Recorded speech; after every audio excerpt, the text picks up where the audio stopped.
I'm Jim Pesha. I'm a Deltona resident and I raise backyard chickens. Today I'm here with the city to go over Chickens 101, the basics of raising backyard chickens. I think chicken raising is very easy, but I do recommend starting small and finding out what the ins and outs are and how they fit into your backyard. I do believe that starting out, number of chickens and the amount of space you allow them will have a big impact on how easy it is for you to work. The larger the space and the fewer the chickens, the easier the maintenance. The more chickens you squeeze into a smaller space, the greater amount of work you have.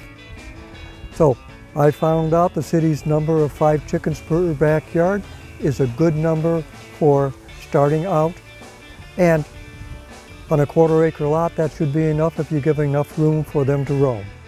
So you need a chicken coop. They have to have someplace secure to sleep at night. Also, that is my nesting box, so they need a place to lay their eggs, and that is their secure place to do it. How big? The city, I do believe, has a requirement of a minimum of 4 square feet on their coop. My coop is oversized. I have a 4 foot by 8 foot or 32 square feet. Gives them more than enough room for it, and it makes it easier for me to maintain in the coop itself on cleanliness, because the bigger the space, the less I have to worry about it becoming over dirty. Now you're going to get me a little bit of my personal attitude. Every time I've looked at a commercially bought chicken coop, they fall short of my expectations of what I figure is a secure coop. I build mine out of 2x4s and plywood and heavy-duty wire, because after a while you get attached to these birds. They become part of the family. Yep. And if you lose one, it's devastating. So I put the extra mile into a strong, secure coop of my own. Well, probably one of the biggest challenges for people that are keeping chickens are raccoons. Exactly. How do we predator-proof these chicken coops? How do we try and make sure that there's not, if any casualties?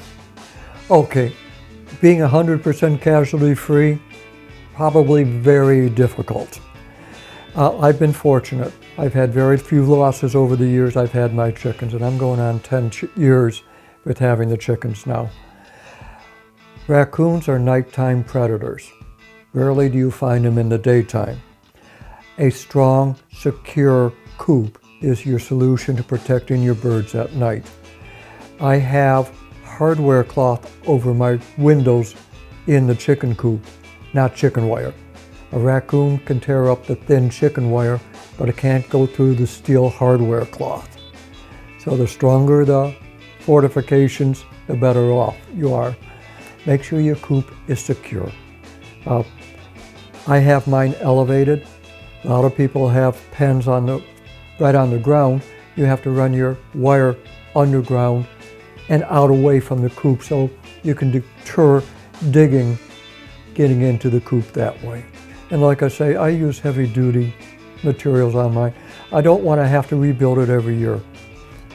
So the current one I have, I think, is going on 4 or 5 years old, and it's in good shape. Yes, some maintenance, have to repaint it every so often, but hey, that's part of home ownership.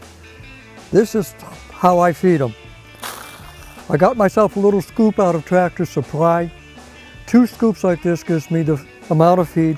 It fills this little tray. I believe it was a mushroom container when we bought mushrooms. I like to repurpose.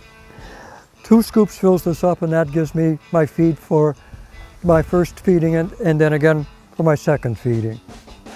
I usually give about a cup of feed per bird per day, but I also let the girls free range the backyard, so they're always eating bugs and seeds and stuff like that out of the yard.